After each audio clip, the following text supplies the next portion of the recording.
Hey there, everyone. It's Denise Salcedo. Welcome to Speak Now Pro Wrestling. Today, we are going to be chatting about the September 28th edition of WWE NXT 2.0. We're going to get into that show here today. We kind of had an interesting show, to say the least. I don't want to say it was a bad show today, but it also wasn't the very best show. We had a lot that went down. We continued the trend of seeing new faces on screen, which is great and all of that. However, it is a little bit more clear which direction we are heading into with NXT 2.0. And from the looks of it, not only are we getting younger and less polished wrestlers, but we're also getting a very more sexier type of product. And that's what we're going to get into here today. We had some good stuff on the show, some questionable stuff on the show, and we'll go ahead and run through all of it here today. But first and foremost, I want to thank you guys so much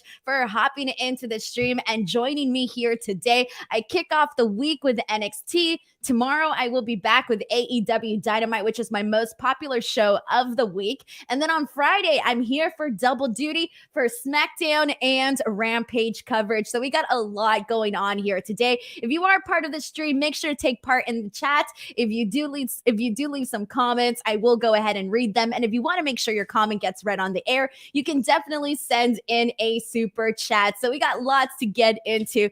Let's start off. Let's see what you guys are saying here. Go ahead and send me some overall thoughts on how you guys felt about the show, and I'll kind of get started with that as we want to go here. This one is from Joseph Boza, who says, I meant it wasn't a bad show, Denise. It wasn't a bad show. It was just kind of there. There were some stuff that I wasn't necessarily a fan of, but then for the most part, I will say there was some good stuff on here. I'll start off by saying that I definitely thought that the women's tag team match was by far the best match of the night, so I will be praising that once we actually get to that match here.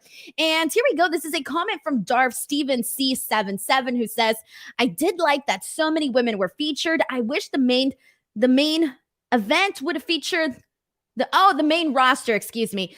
Jeff Stevens says, I wish the main roster would feature the women more, especially Raw with 3 hours. That was a discussion on the Raw post show that I do on Fightful, that we had quite a few women's matches, but for the most part, they were all like under 2-3 minutes, very short matches. And that isn't just the first time you see that. You do see that very often. So at least, I mean, they were promoting tonight as ladies' night, maybe because we had, the championship match. And then we also had a women's match kick off the show. We had a women's main event. So they were definitely promoting it as lady nights, but like in a very sexy type of way. I mean, you guys all saw the promos with the close-ups of everybody's mouth and all of those, very sexy clips.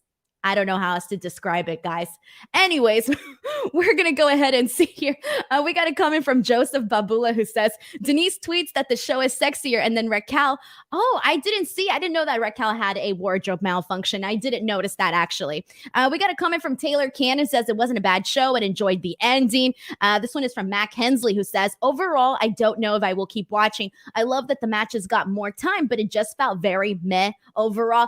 I think one of the issues right now with NXT 2.0 is the fact that we're getting so many new faces and so many new people. And last week's NXT, it was constantly like having to Google, who are these people? Who are these faces that we're seeing here on the show? So you're watching the show, and yeah, it's cool to see all of the new faces, but the problem is you don't become a fan just right away of these people. You don't really know all of that much about, every single person, every single new person. So it's kind of like you have to start getting familiar, reacquainted with all of the new talents that they're showcasing on the show. So I think right now that's kind of what's making it hard to get into the show, because there are so many new faces and they're building those new faces up and those new personalities that we're still, getting acquainted with everybody. Like there's a couple of times where there's certain people that come out and I'm like, oh my God, I forgot his damn name. What's his damn name? And then, eventually they'll say it, but still it's one of those things where it doesn't immediately come to me like if I'm watching Raw or SmackDown where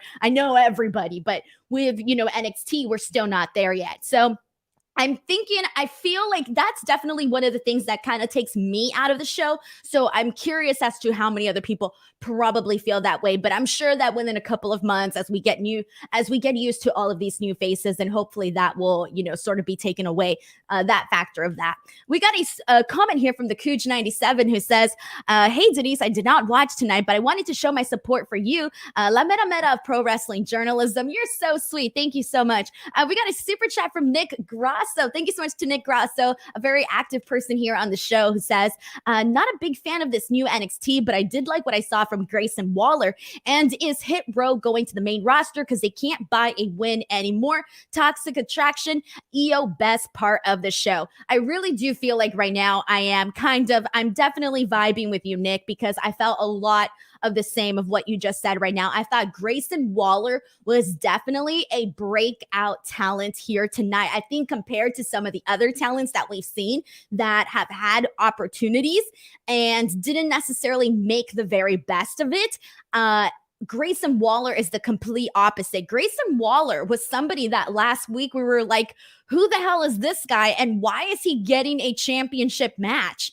But today, I really feel where now, instead of saying, who is this guy? I'm thinking, I want to see this guy more. I want to see this guy have more matches. I am here. I'm a fan. Consider me a Grayson Waller fan. I do think that he was a breakout performer here tonight. And if anybody here was sleeping on Grayson Waller, I don't think we're sleeping on Grayson Waller anymore. And then with Hit Row, there were several talents today throughout the show that I kept thinking to myself, okay, if they're going to be doing NXT call-ups during this draft, as we all know, the draft starts on SmackDown this Friday night. And there have been reports that we are going to be seeing NXT included in this draft, but that it's going to be one-sided and that we're going to be seeing NXT talents possibly be moving up to Raw or SmackDown. So with that being said, there were several talents throughout the show where I started thinking, okay, this is probably someone that WWE is essentially going to want to see go to the main roster. And one of those people, one of those talents is definitely Hit Row. I can see them going up to the main roster. They would be a huge loss to NXT, but right now it's so many new faces. Maybe not so much, but they would be a very good benefit to the main roster, especially because they got all of that personality. And then in terms of Toxic Attraction, we'll talk about this more, but I really am becoming a big fan of Toxic Attraction. And tonight was definitely the day where I will say I am a Toxic Attraction fan. And we'll talk more about that in a second here. And we got another comment from Taylor Cannon, who wishes the main event would have been longer. Oh, I have my thoughts on that. We will get there. We got a super chat from JarYD12345 who says, I really like Toxic Attraction, huge potential. When I saw Mandy Rose get essentially bumped over to NXT, I thought, oh my God, I kind of felt bad for her, guys. I really did, because no matter how people try to spin it, NXT is not seen as a third brand that's on par with Raw or SmackDown. It's seen as less than Raw and SmackDown. And to go from being on Raw then to be going on NXT, I did honestly feel bad for her. But after what she's been doing the last couple of weeks, I really do think that this was like the best call, because now she's one of the main focuses on the show. And on Raw, she was essentially just there. Like, she was doing that tag team with Dana Brooke, and they were coming out, they were looking great, they were looking gorgeous, they had all of that going for them, but they were treated like the cowards, They essentially would have them go out,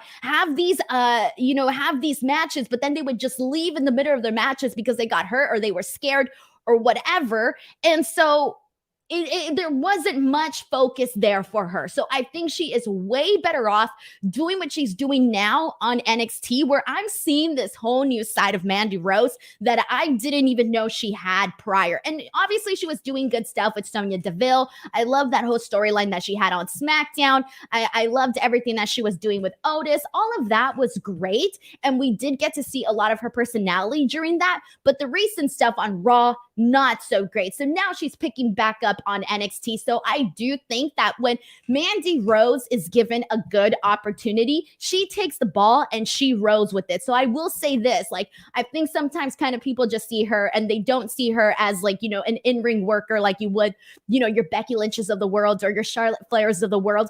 And because she is like really good looking, I almost feel like people disregard her. But based on just like remembering like the good stuff that she's been doing, I do think that this has definitely been a huge win for Mandy Rose. So good for her. You know what? It could be worse. It could be worse. And let's see, we got another super chat. This one is from DKC Returns, who says, please have my $5 American. You are awesome. Thank you so much to DKC Returns. I really appreciate your support and everybody's support here today. But let's go ahead and get into this show, guys. And shout out to Sam Fines, who sounds very excited to be on this show. I appreciate this. We got a comment from Cameron Mumford, who says, I'm actually loving the Toxic Attraction faction, even though I believe they will be focused more on Monday. But Gigi and JC have some excellent potential, especially as a tag team. Dude, they really do. And we'll get into that more today. But let's go ahead and get into this. I hate to, okay, so I just put over Mandy Rose and Toxic Attraction and all of that. So I hate to say this, but I'm going to have to bring things down a notch for this opening match, guys. In the nicest way possible, I honestly did not like this match. I did not like this opening match with B-Fab and Elektra Lopez. I thought that it was not good. It was just not good. And I feel bad because, first of all, I like the story that they've been telling between B-Fab and Elektra Lopez. B-Fab has the look. She has a great personality. She's good on the mic. She has this persona to her where, and when she talks, you listen to her and to what she's saying.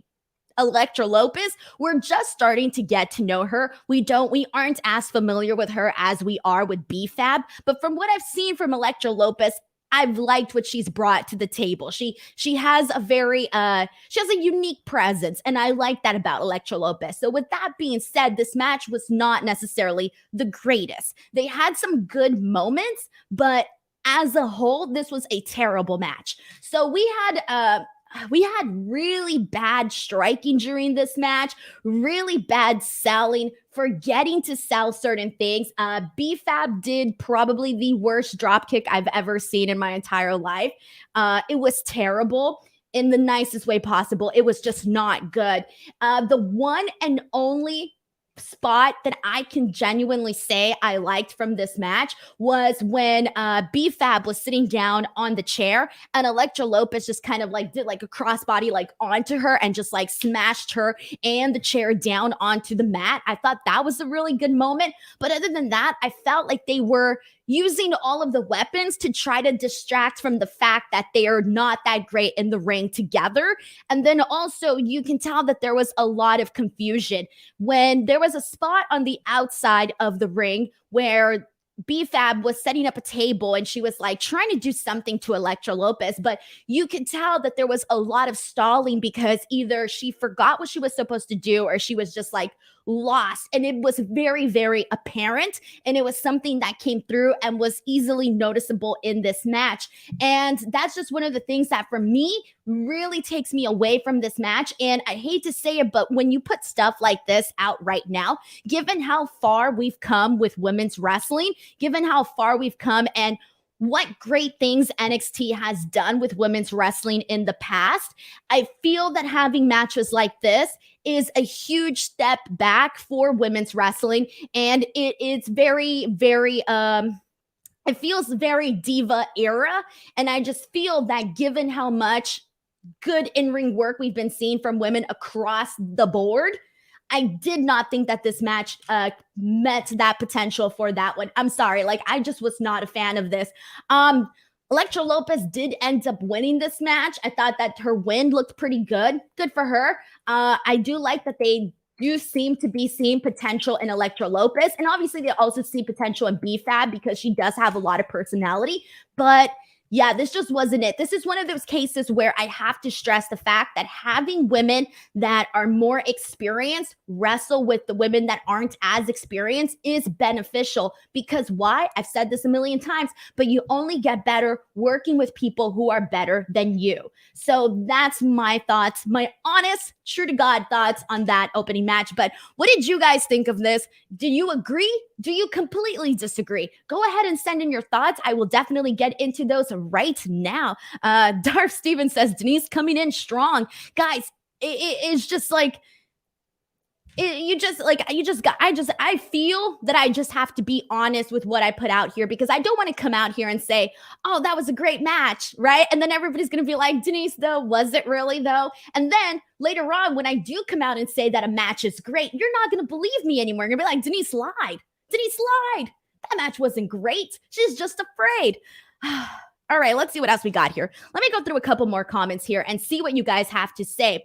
All right, let's see. Let's get into this. And this one is from Ike Moore 123, who says that B-Fab needs more time in NXT before she gets called up. I know it's tempting with the draft coming up, but no. Yeah, but see, here's the thing too, is that if they bring up Hit Row as a, as a stable, as a group all together, I think you could kind of work around it, and maybe have her, do more like house show matches, more training, more stuff, all of that before you actually have her. This is just in case they were to get called up to the main roster, then you would just have her do more matches, or not have her do matches and have her be more of a manager, more of a personality versus a wrestler. So I think that if they were to pull them up on the main roster, I could see how they could work around that, because honestly, Hit Row has a lot of presence, has a lot of charisma, and overall, they are liked by the majority of the people that watch NXT based on the comments that I read on social media in regards to Hit Row. They are a cool idea, and that could be presented very well on the main roster. So I do think that they could probably, work their way around it here. This is a comment from Keith Duran, who says, having a no DQ match with two relative new talents is not smart and very dangerous. Spots were sloppy and stiff, so they were lucky no one seriously got hurt. I will say that there were some moments where I was a little bit nervous, where I was just like, based on some of the things that I've seen, I don't necessarily know if I would be like, all right, go for it. Add the weapons, man. I just feel like you first got to get technically sound before, get your fundamentals, done and set before you go out and, essentially do a match like that. So I did feel that they were using the weapons and the no DQ and all of that to essentially distract from the lack of in-ring skill. So that's pretty much how sorry, there are some really funny comments in this chat. But anyways, no, I do think that there is a lot of potential for B-Fab. So I will say that. I do think that she has a lot of potential. And let's go through a couple more comments here. This is a good one from Patrick, who says, let Natalya work with B-Fab. Natalya, she is wonderful in these situations. She really knows. I mean, she worked with Lana, and yeah, Lana was never, at a certain level, but she went out there and she tried a lot, and she didn't do things that were insulting. She went out there and she did her best, and she was improving. And that was one of the things too, because when Lana got released, it was during a phase where I think, if anything, she had been improving so much more in her in-ring ability than she was before. So for me, it was a very huge surprise when Lana got released, because she was somebody that you can tell, okay, Lana did not have the, athletic ability that Bianca Belair has, right? That's natural to Bianca. She maybe didn't have the skills that, again, Becky Lynch or Natalya have, but she was going out there and she was making the effort, and she was, taking the time to learn, and she was working with Natalya. So I do think that, Natalya is definitely somebody that, it's a good idea. That's all I can say. It's a good idea to definitely do that there. And let's see what else we got here. I'm going to go through a couple more comments, and let's see what else we got. Jason PS3 says, Denise needs to be a PC coach. Hell no, man. I can wrestle worth a lick. Are you kidding me? B-Fab would look like Okada in the ring with me, all right? Like Okada. All right. Jesus. All right, let's go through a couple more comments as we go through this show here. And let's see what else we got. This one is from, let's go ahead and move on, guys. Let's move on to after B-Fab and Elektra Lopez. Let's get into the Index honeymoon because Index, every other week, it's been different. There's some weeks where it's good. There's some weeks where the comedy is just like, oh God, this is bad. This is cringe. But I gotta say, this is another week where I was a fan of what they did with Index, okay? Really like what they did with Index here today. So let's see what we got. We got the Index honeymoon. First and foremost, we have Dexter Lumis and Indi Hartwell. They're vacationing on the beach and they're having a good time. Chilling at the beach, doing beach things that people do at the beach. As a person from California, you would think I love the beach. I go once a year. The beach ain't that great. Anyways, but it's then shown that the Garganos are watching from their hotel room because the Garganos are there honeymooning with Dexter Lumis and Indi Hartwell. But then, as Johnny Gargano, he is like a big brother to Indi Hartwell. So he obviously wants her to be protected and to be taken care of. So he essentially starts to remember like the events that occurred on his honeymoon night. And he kind of has like a bunch of flashbacks to like his night with Candace. So then immediately he starts to remember like, okay, this means that Dexter and Indi are going to get personal. So he starts to get a little like, frantic, like worrying like a big brother or like a dad to Indi Hartwell. So then I tweeted out, and I said this at the top of the show, that NXT 2.0 is a lot sexier. And this was exhibit, I would say, C as to how much sexier NXT is going, because we had Indi Hartwell go out into the water and she starts doing like the hair flip with the water and she's like in a two-piece bikini. She looks great. And Dexter Lumis is, pulling down his glasses and he's being like, ooh, like, yeah, that's my wifey right there. And so, it was very obvious that that's what they're doing there as well. And then later on, we do get another segment, and this is where it gets funny, because Johnny Gargano is talking to Candace about essentially Indi and Dexter being together, and Candace is like, well, how bad can it get? And as you guys know, Candace is pregnant. So Johnny Gargano like looks down at her stomach and then looks up and he's like, okay, they need protection. So he sneaks into their hotel room and he's looking through their things, and bam, he pulls out a big, long strip of, you guessed it, condoms. We got condoms. Condoms on NXT, everybody. Last night on Raw, we had Goldberg saying he was going to kill a man. And then today on NXT, we get condoms. Stay safe, kids. Anyways, so he pulls out the condoms and then they come back, Indi and Dexter. So he hides in the closet. And afterwards, they end up coming into the room, and Dexter and Indi Hartwell end up having a pillow fight. So they're having the most. I've had pillow fights, guys. Never in my life have I made the noises that these people were making during a pillow fight, okay? A pillow fight's supposed to be like aggressive. Like you're like, dang it, I'm gonna kill you with this pillow. They were doing these very like provocative sounds. So Johnny Gargano is hiding in the closet and he's thinking that they're getting it on. Like he's thinking like they're doing it. And so he ends up coming out and he sees them once they stop making the noises and they take a nap. Johnny Gargano comes out of the closet and Dexter and Indi are in bed napping. But Dexter Lumis sees him coming out. He sees that he's in the closet. So he opens his eyes and they have like this moment where they're like staring at each other. And then Dexter Lumis pulls out his condoms and like gives them a thumbs up. And then Johnny Gargano gives them a thumbs up too. And that was kind of the end of that. But this was funny. I thought it was funny, guys. I didn't hate it. I really, truly did not hate it. I will say I laughed. I had a good time. And apparently the thumb thing is really in right now, because we had that whole Becky Lynch picture that became a meme and started to go viral, where Becky's like making that thumb up at Sasha Banks at Extreme Rules. So now we're seeing the Johnny Gargano thumb go viral. All right, guys, let's see what we're saying here. Uh, we got Walter Johnson who says NXT is not PG, turning rated R. Maybe PG 13. I don't know. Are condoms rated R or PG 13? I don't know. Serious question. No idea. All right, let's see what else we got here. This one is from Bobby LaChanze Jr., who says the index storyline needs to be much shorter. This is bad. It's not for everybody. I'll be honest. I hated it when it first got started. I was kind of like, oh.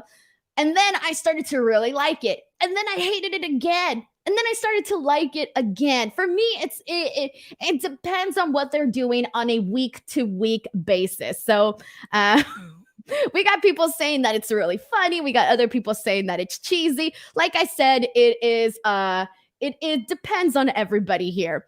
This is a super chat from Christopher Marino who says, I'm here for Johnny's sitcom. He is so funny. Yeah, there again. Johnny Gargano was not a character that I liked in terms of like being funny on the way. Again, I wasn't completely for it. It's gotten better. Actually, I think it's gotten better now that he's not having so many of these like awkward, cheesy interactions with Austin Theory, because those interactions with Austin Theory weren't always that great. So it definitely feels like it's getting a little bit better there. So thank you so much to Christopher Marino for sending in that super chat there. Really appreciate it here. And this is a super chat from Flamethrower Fluff Salisbury, who says, my dad and sons lost their minds laughing when Dexter did the thumbs up and held up the protection. Oh, that is so awkward. I would feel so awkward. I'm sorry, but like, I'm that person. I cannot watch a sex scene or even like a kissing scene with a family member. Like, I can't. I just can't. Like, it's too awkward.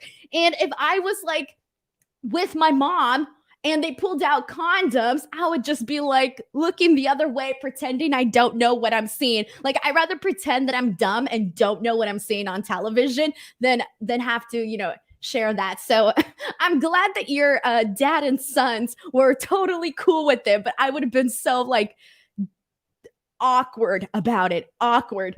We got some funny jokes in here. Let's read some funny jokes. Joseph says NXT 2.0 sponsored by Trojan. Landnorm says PG-13 for sexual themes, brief moment of sexuality. And Razor Gem says saying shit is TV-14. I don't know, guys. I don't know what makes things PG-13. I really do not know anymore, honestly. And let's go through a couple more comments as we go here. And this is a funny one. This is from Roman Horohovsky, who says, that's the Catolicismo speaking, Denise. Yes. For those of you guys who are wondering, he's saying that's the Catholicism speaking there. They make you feel very, very awkward about anything that is like remotely sexually related. It's just awkward. I need to stop talking about this. I'm moving on. All right, let's move on. Actually, I'm going to read this comment from Keith, who says, just one of many moments when you have to defend a wrestling fan in front of someone who just happens to walk in on a scene. There is nothing more embarrassing, and I'm sure you guys can attest to this, but because I'm sure it's happened to a lot of people, but there is nothing more embarrassing than somebody walking in on you, watching something weird on your TV, or watching something weird while you're watching wrestling. It has happened to me so many times. It's just awkward. My mom was watching. Okay, so my mom saw me, I forgot what year it was, but there was a SummerSlam promo. And obviously, summer and beach and bikinis and all of that. My memory is a little foggy, but this is what I remember. It was, God, I don't know. It was maybe Christy Hemme and some other girl. I forget who it was. But the promo, in the SummerSlam promo to promote SummerSlam, they were putting like sunscreen on each other in like a very provocative way. And my mom was like watching and she's like, Denise, is this why you like to watch wrestling? And I was like, oh my God, what the hell am I supposed to say to that? Like this, what am I supposed to say to that? That is awkward as hell. So anyways, that's just a funny story. All right, let's move on, guys. Yeah. All right. let's get into Joe Gacy, ladies and gentlemen. Joe Gacy. Where do I even begin with Joe Gacy? Please, guys, I'm going to need your help here because last week I was talking about how I was very confused by this character and I didn't get it. I didn't get what he was trying to do, to be honest. I really did not. Now, after more people chimed in on this character of Joe Gacy, I now understand that he is mocking the woke left or whatever. So he's mocking them in turn being a heel. So that's my understanding of the character now. If I am still wrong here, I apologize, but that is my current understanding as of this moment of this character. And people in the chat, I kid you not, are telling me to move on from talking about Joe Gacy. People are like, let's skip this one. This is how cringe this Joe Gacy character is, that people do not want to talk about it. Malcolm Mitchell says Joe Gacy is getting the reactions on Twitter they're looking for. Mission accomplished. And Jeremy says the character is still developing. And let's see. This is from Mac, who says, as a Gen Zer, I hate him and he needs to change. He looked high and I do not like buzzwords and triggered. Okay, so let's clarify a few things, guys. Okay, this is the best way that I can describe this. All right, so on AEW, we have Dan Lambert, who's essentially this like guy who hates the young generation, right? And a lot of people legitimately hate his character. I love that character because it makes me laugh. He says some funny stuff where I legitimately cannot stop laughing, okay? I don't care if he's like directly insulting me. That's fine. It's wrestling. I don't care if you insult me on wrestling. Like you can, I don't care. Like that's perfectly fine, okay? Just have it be funny. Have it be presented in a hilarious manner. So that's my issue with Joe Gacy. My issue is not the character necessarily and what they're trying to accomplish and how they're trying to generate heat for him. My issue is that it's not funny. It's not funny. It's cringe. It's so cringe. It's cringe because it doesn't even make sense. At least just make it funny and make it make sense. So Joe Gacy comes out and he says, quote, contrary to popular opinions, this is still our safe space. And I'm like, what popular opinions? What safe space? What are you talking about? And then he says he made a huge impact last week and that he has not been canceled. So I'm like, okay, I get where you're going with this, but where's the funny part? And then he says that he made a bigger impact than superstars such as Tommaso Ciampa, Roderick Strong, Braun Breaker. And then he says, quote, using only my words, I didn't throw one single punch. So they think that this is good because people do not like it and people do not get it. That is the assumption here, that they probably think this is good because people do not get it. Then afterwards, he says that he speaks for the generation that nobody understands. And I'm like, what generation is he talking about? I don't even know. And then he says, except for us, the enlightened ones. And I'm thinking to myself, oh my God, make it funny, please. Then he says that he triggered people, but that Joe Gacy is, quote, inclusive and that we can all solve our conflicts with conversations. So essentially what this is they're mocking the left side. They're mocking what they consider woke people, etc. And again, I don't see an issue necessarily with that. Just make it funny. That's all I say. Make me laugh. Make me laugh. I have a good sense of humor. I think a lot of us do. Make us laugh. It's not that hard. But this was bad, guys. This was really, really bad. Twitch Face 4. No, you just reminded me about this. Complaining is not conversation. Oh, I had forgotten about this. It all makes sense now. It all makes sense. Hector Rodriguez says, this is ridiculous from my phone. Sorry. Oh, he's having issues. I don't know what he's having issues with. Okay, never mind. Sorry about that. Let's see what else we got here. This is from the Cooch97 who says, if you guys see John Wayne Gacy dressed in his clown gear, this is straight up creepy as F.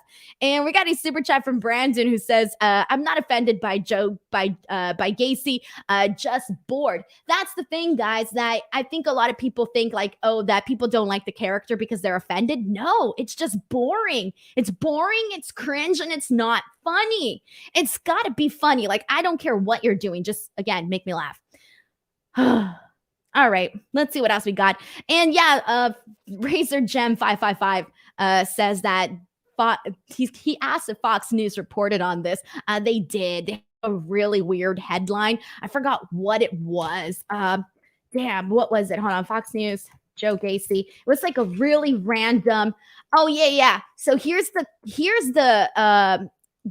headline that FoxNews.com put out was WWE pins woke left with controversial new wrestling, introducing Joe Gacy, who insists the ring is a safe space and he doesn't need male privilege. Now, I'm not even going to read the rest of the article, but that was the headline for that article. So make what you will of that.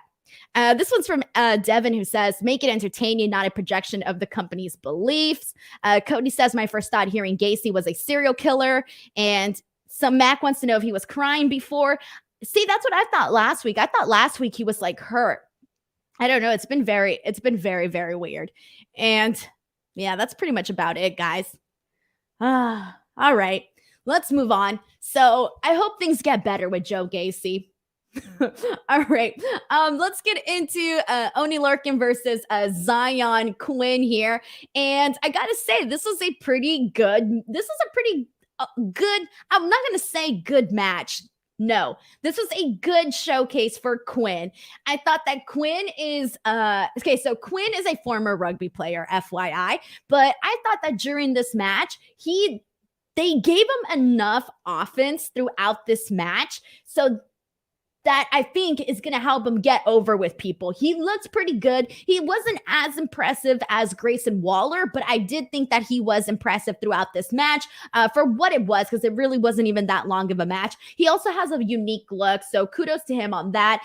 He ended up winning with like a flying forearm. So I will say this, the prospects for Oni Lorcan are not looking that great right now on NXT, considering that this kind of felt like a squash for Oni Lorcan. This was not a competitive match. This was kind of a squash, but Zion Quinn gets the win. Good for him. He's not looking bad, guys, and I do think that he's going to eventually get over with the audience. So, yeah, people say good match. Yeah, good match. There's really nothing much else to say about that.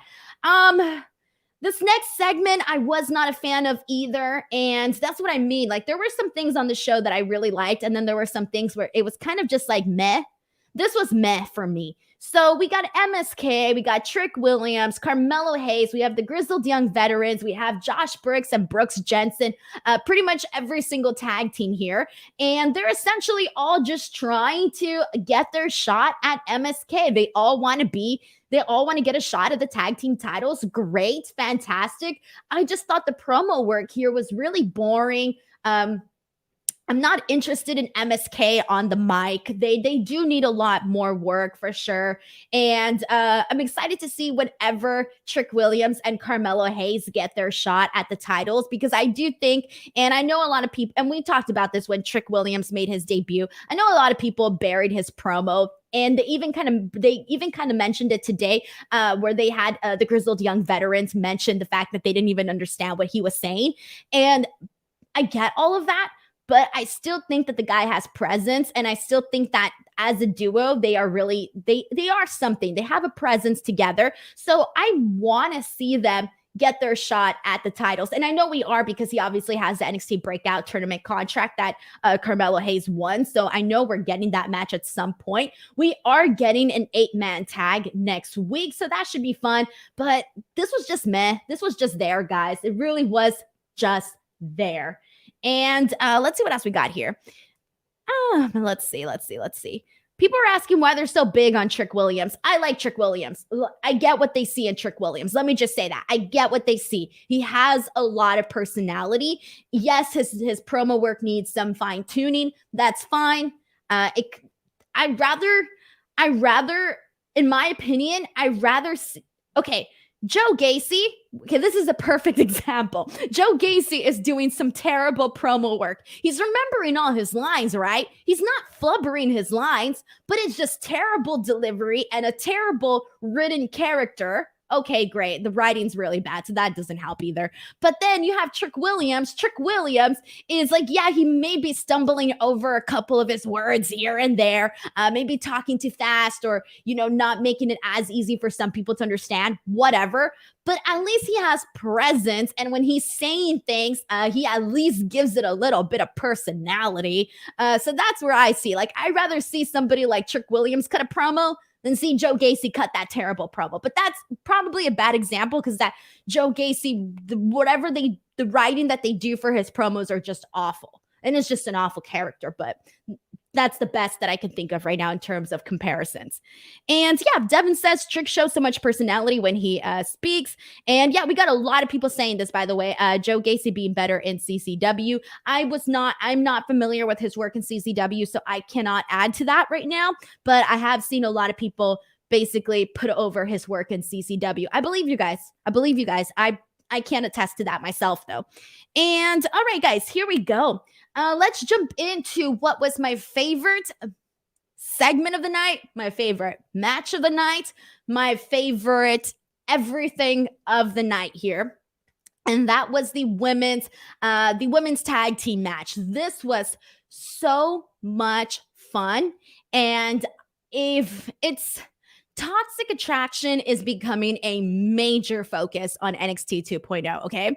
Gorgeous girls, all of that. They seem to have put a lot of thought into their character. We're getting this very confident, aggressive Mandy Rose. Obviously, she's brunette now. She has a lot more fiery attitude. I already put her over at the top of the show, but let me take a second here and really talk about this match because Io Shirai and Zoey Stark teamed up to face Gigi Dolan and Jacy Jayne. I don't know where to begin. I really thought that they had a good match here. And the reason for that is each woman brought something different to this match and it all blended very well. They did a lot throughout the entire match. We saw basically they all brought something different. So with Gigi and Jacy, what they brought, in my opinion, was a lot of attitude and a lot of sass to what they were doing in the ring. On top of everything that they were doing, they brought a lot of attitude and a lot of presence to what they were doing. And then Io Shirai, we already know that, her aerial ability is just phenomenal. So we already know what she can do in that sense. And then with Zoey Stark, she has just good in-ring skills and she's very aggressive and she does everything with intensity. So you have this combination of all of these women bringing something different to the table. They ended up working like a fast-paced match. It was not sloppy whatsoever. I thought that it was good and it was fun and it was entertaining. We do see Io and Zoey win, which to be honest, I was a little bit surprised given the fact that they haven't been giving them the best story. Their story has not been great. Their in-ring stuff, great. The story-wise, not great. But this was an awesome match. We saw a little bit of everything. I love this. And we do see more of toxic attraction later on in the main event. So I will talk about that later. But if you did not watch NXT, I would say go out of your way and watch this match because I don't think a lot of people probably expected this match to be as good as it was. I don't think I didn't expect it. So I will say, yeah, they deserve some credit there, honestly. We got a comment from Chair Relax who says that Io Shirai needs to move up. Yes. I definitely second that one as well. Really second that one as well. And this is a good comment, actually. This is from Jeremy, who says that Gigi and Jacy really held their own there. They really did. Given how much more experienced Io Shirai is, and given how much more we've seen of Zoey Stark on NXT, they really held their own here. So good stuff for them. I'm I'm really happy for them actually, because I feel they are doing something different with Toxic Attraction, and it could have easily been like a flop because you could have been like, oh, well, they're just pushing them because they're pretty girls or whatever, but they're doing so much more than that, and they're going above and beyond. And if they keep having matches like this, oh, I'm here for it. I'm so here for it. BTW, thank you so much to the Cooch97 for sending in this super chat. The Cooch97 says, Denise, former NXT talent Santana Garrett, Adrian Jaoud, I can't say her last name, sorry, on AEW Dark tonight. Keep up your great work. Happy Latino Heritage Month. Orale. Thank you so much for bringing this up. I actually was wondering about Santana Garrett, so I'm glad to hear that she was doing stuff on AEW Dark. Good for her. We didn't get to see much of her really in WWE, so I can't even say that. Like, we just didn't see that much of her. I can't even comment because I saw her in the Mae Young Classic, saw her in the Royal Rumble, and that's like really all that I can remember from her run in WWE. Like, I don't remember much more. Was there even much more? I don't know. All right, we're going to go ahead and move on, though, and let's see what else we got here. We got a lot of people putting over Toxic Attraction, and I agree with everybody putting them over. This is a comment from Justin who says, really good match, really wrong finish. This Io Zoey pairing does nothing for me. Toxic Attraction should have won this. Really didn't let them build any real momentum. I agree. The Io Zoey story has been terrible. They didn't even have to do it. That's the worst part. Like, why did they even do it? Like, there was no indication whatsoever that they were not on the same page and that they didn't even like each other. There was zero indication of that until that one random brunch segment that they did. Had they not done that and had they just kept them as your regular old tag team, just going out there and having matches, this would have been even better for them, at least. But the story with Io Shirai and Zoey Stark just did not make sense. It came out of nowhere. They made a problem out of, I'm going to say out of nothing. No, they made a problem out of nowhere and then did like a really like, I mean, I don't even want to get into that brunch segment. We already talked about that when that happened. So I don't want to get into it now. But I just do not like what they were doing story-wise with Io and Zoey Stark. It didn't make sense at all. Didn't make sense at all. Razor Gem says, easy to say that this was match of the night, but the champs were on a different level. Just needs time for Toxic Attraction to improve inside and out. They are great. We'll get to the main event. I know that the main event was good, but I still think I liked this match much more, and I will talk about that once we get to the actual main event. I'll explain my reasonings here.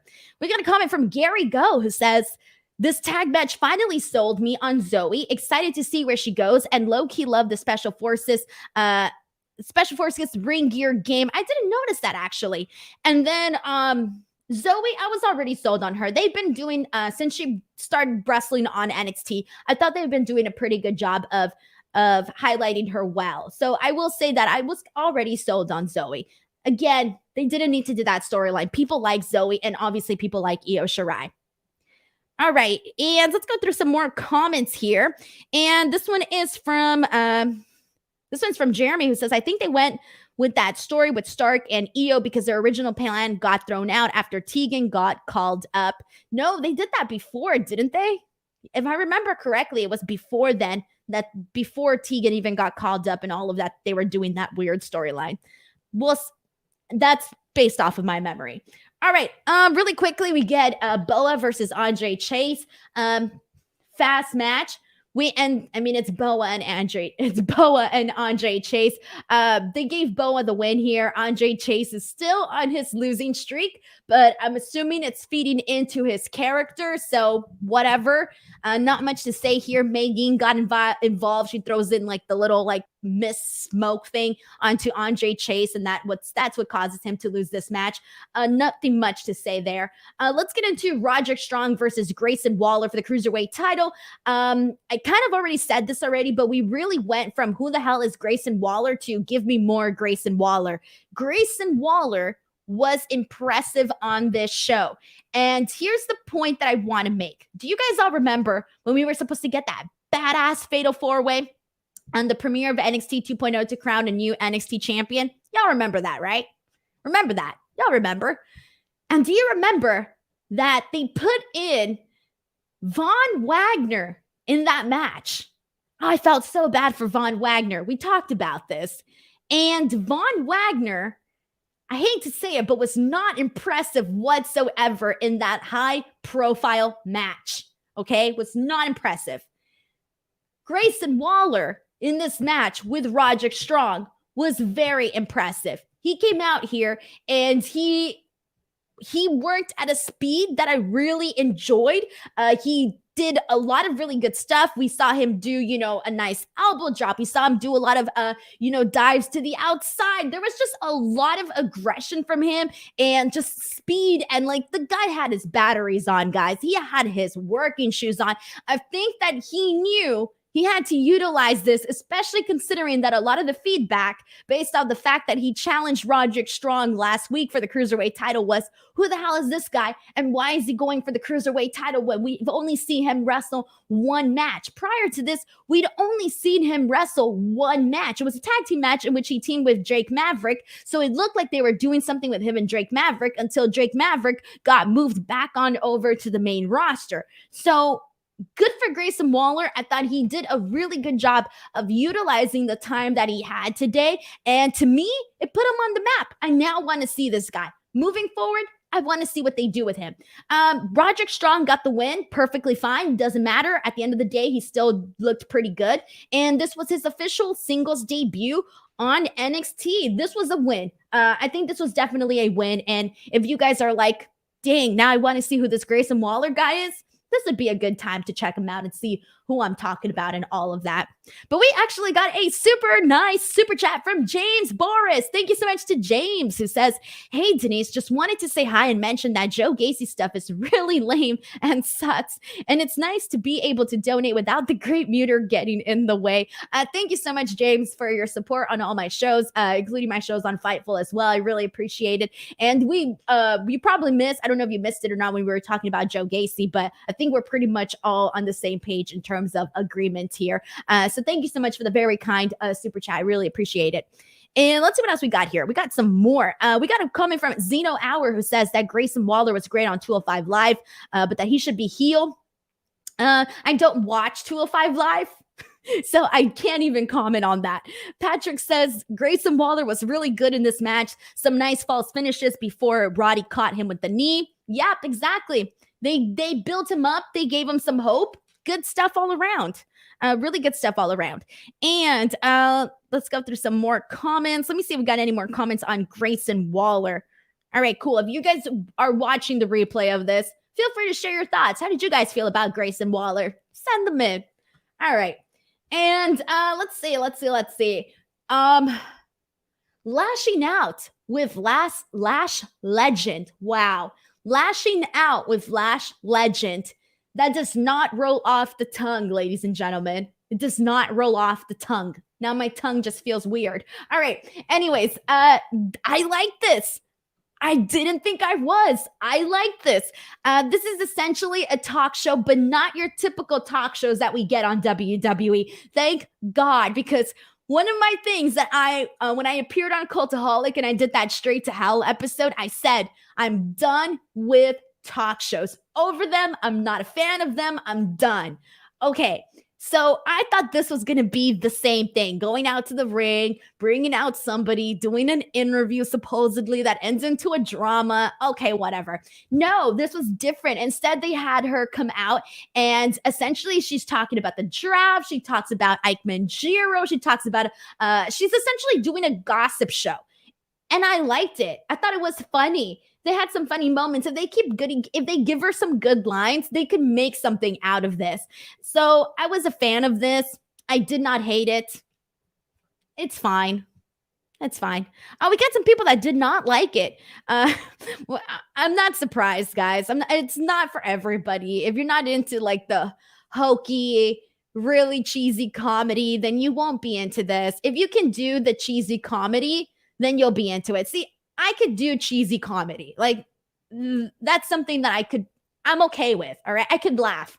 But I get why a lot of people would not like this. I think that, like, immediately I thought that they were probably trying to go like the Jon Stewart route, but at the same time, he's like really funny. So that's probably not the best comparison, but I think that's something that they might like, the format that they might be aiming for, but whatever. I guess not a lot of people liked it because we have a lot of people saying they don't like it. And we do gotta go. I agree with this comment from Tony, who says they prefer Lash Legend over the Miz. I'm no more Miz TV. No more Miz TV. No Moist TV. No Miz TV. Please, no more. Ah, all right.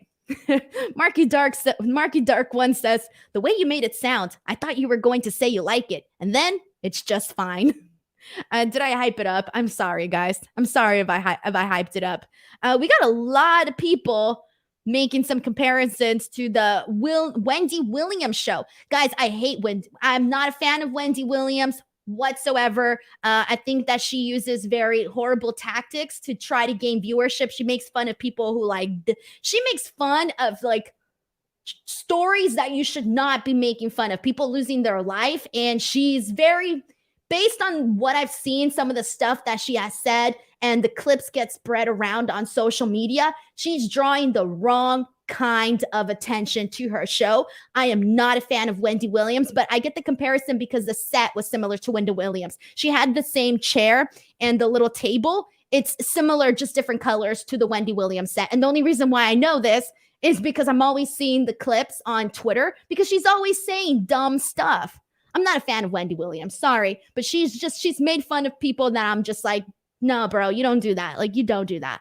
So I don't want to compare Lash Legend to that because I think that Lash Legend was pretty funny here. It's like a gossip news show. I like this. I liked it. I was a fan. All right, here we go, guys.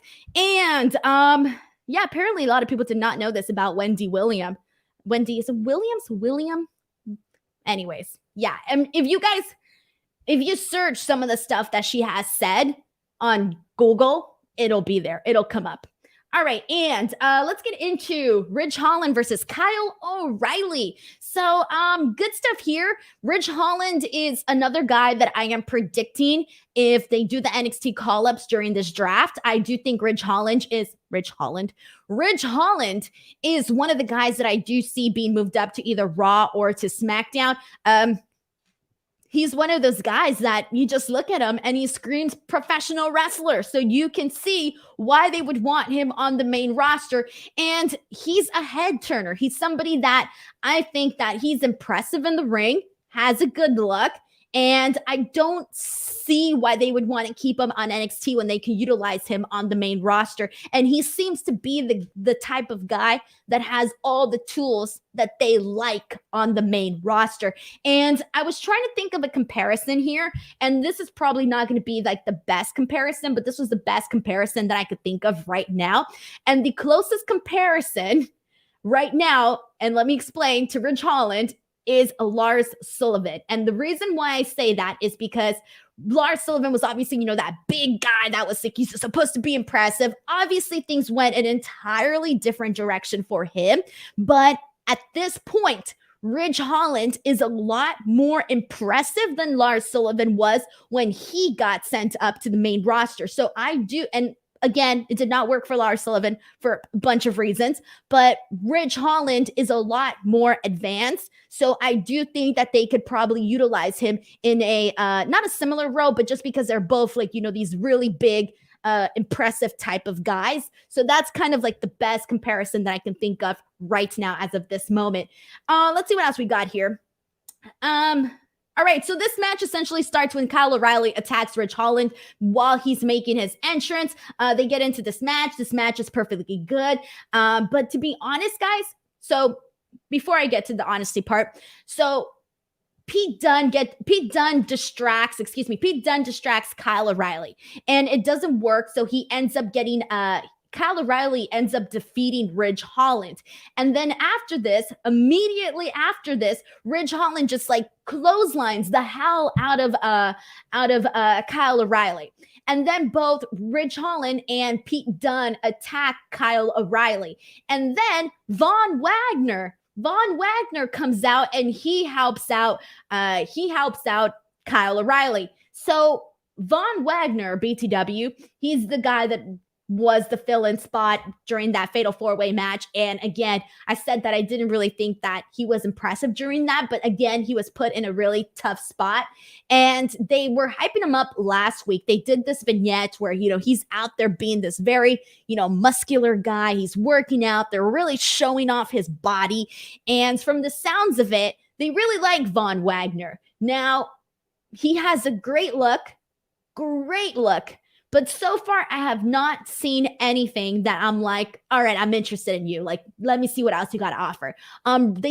He needs to show a lot more. I think given other guys that have appeared and have had just as much screen time as him or even less have maybe shown a little bit more. So I do hope that we do get to see a lot more from Von Wagner besides just his impressive physique. And let's see what you guys are saying, guys. Let's see. Send in your thoughts here. Let me go through a couple more comments. All right. This one is from Pomi Wrestling, who says, Ridge Holland has all the tools to succeed in the main roster. Yes, sadly, that wasn't enough for Karrion Kross. Oh, man. See, that's the problem, guys. That's the problem, is that here's the main problem that I'm running across, just like based off of social media and all of that. Whenever I post like, oh, my prediction is that this person's moving up to the main roster. I get it, guys. We haven't had the best track record for people moving up to the main roster. I get it. But at the same time, it's like, we need people to move up to the main roster to help the product out. And at the end of the day, they're only going to get to a certain level. If you want to break past that, you got to be on Raw or SmackDown. If you want to become a big star on WWE, you got to be on Raw or SmackDown. Like, that's just point blank at the end of the day. So I get it. We do not have a good track record of these people moving up. But at the end of the day, what are you going to do?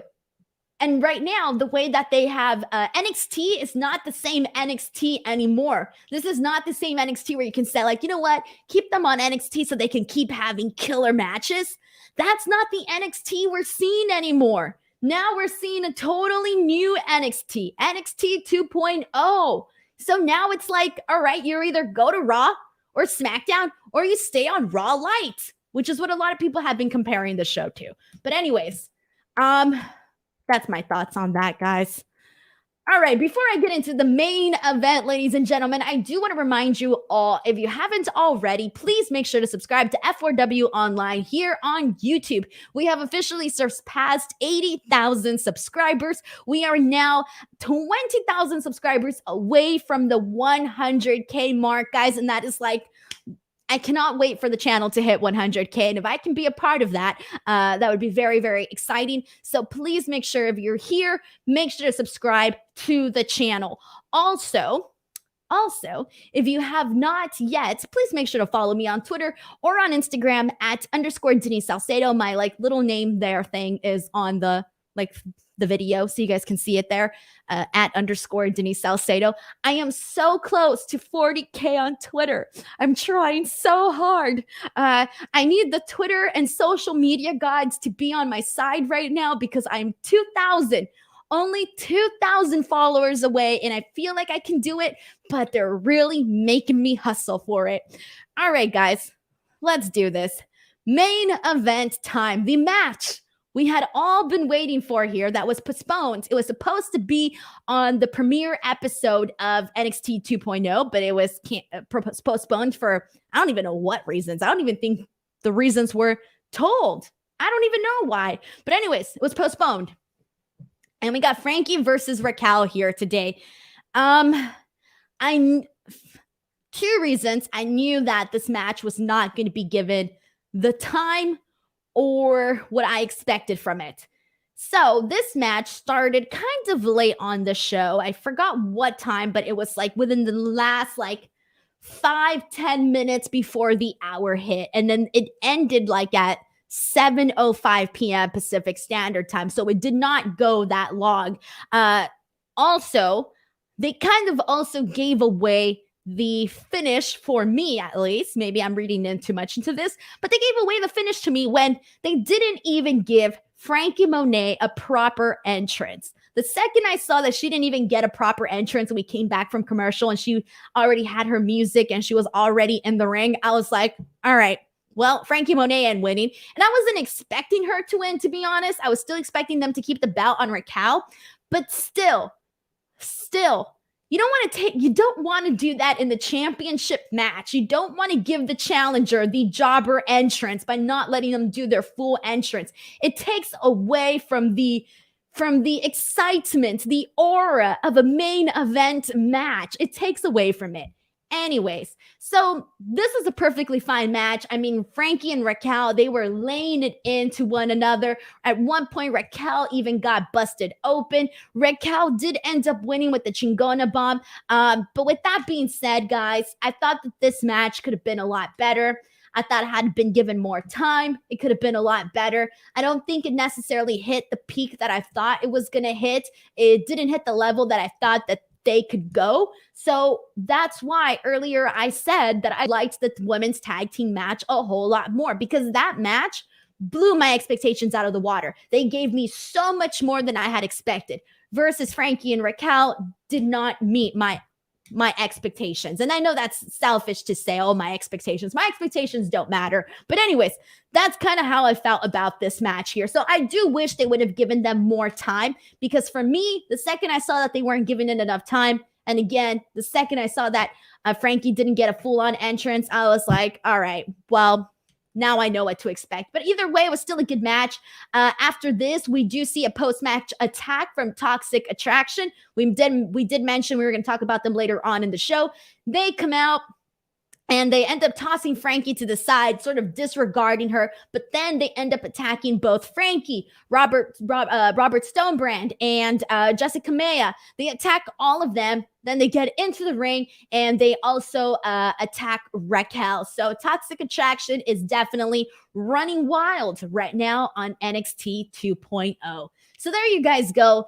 We got a super chat from Nick Grasso who says, still don't know what a Von Wagner is. And he reminds me of the guy from Silence of the Lambs. Put the lotion in the basket. Man, I only saw Silence of the Lambs one time, so I don't really remember, so I don't get the reference too much. I saw it once years ago, so I'm sorry I don't remember, but I appreciate the super chat. Thank you so much to Nick Grasso for sending this in. And we got another super chat from Malcolm Mitchell who says, Monet to Raw to save John Morrison from obscurity. I believe Franky did an interview with Sean in which she said that she didn't necessarily just want to be seen as somebody's wife, so I don't necessarily think that she wants to do that. And I think that she can shine on her own. So they don't need to pair her up with John Morrison. But thank you so much to Malcolm Mitchell for sending in this super chat there. Alrighty, guys, there you go. That is our NXT recap. I want to thank you guys so much for joining me each and every single week. I will be back tomorrow for AEW Dynamite coverage. We got Adam Cole versus Jungle Boy. That is going to be fantastic. I cannot wait for that. We got Miro, Sammy Guevara. We got some women's tag team action. And plenty more is going to happen. Plenty more. So make sure you guys come in for that. And then on Friday, I will be here to talk about Smackdown and Rampage. Smackdown, we got the first night of the draft. So that is going to be very fun. You're going to want to come in here because we're going to find out who's getting drafted. Alrighty, ladies and gentlemen, thank you guys so much. And I will see you guys tomorrow. Have a great night, everybody. Bye.